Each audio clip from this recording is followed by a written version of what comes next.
ఉద్యోగుల సమస్యకు పరిష్కారం ఏంది? ఉద్యోగులు చాలా ఇబ్బంది పడుతున్నారు సార్.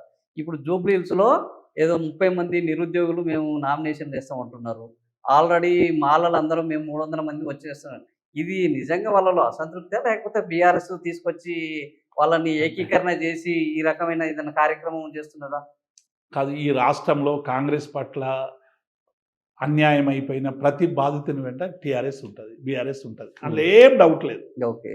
అలా మేము ఏకీకరణ చేసేది, వాళ్ళు నష్టపోయినరు, కష్టపడుతున్నారు, ఆగ్రహం వ్యక్తం చేస్తున్నారు, ఈ సమస్యకు పరిష్కారం కావాలనుకుంటున్నారు. ప్రతి వ్యక్తి అంటే బీఆర్ఎస్ ఉంటుంది. అలా మాకేమి డౌట్ లేదు.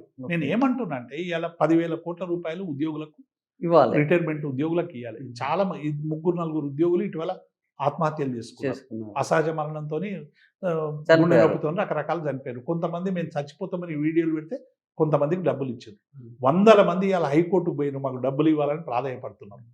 700 కోట్ల రూపాయలు ఇస్తామని చెప్పి బట్టి విక్రమార్క హామీ ఇచ్చి 7 కోట్ల రూపాయలు కూడా విడుదల చేస్తలేడు.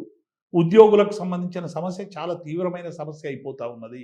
ఈ ప్రభుత్వం ఇంకా ఇట్లే పోతే ఉద్యోగులు మొత్తం ప్రభుత్వ పాలన వ్యవస్థ అంతా కూడా స్తంభించిపోయేటువంటి అవకాశం మెండుగా కనబడతా ఉంది. కాబట్టి ఎందుకంటే ఉద్యోగులను అంత తేలిగ్గా తీసుకున్న చంద్రబాబు నాయుడు ఏమైందో మనం చూసినాం, ఎన్టీ రామారావు ఈ పరిష్కారానికి ఎందుకు 2,40,000 కోట్లు అప్పు తెచ్చిండు.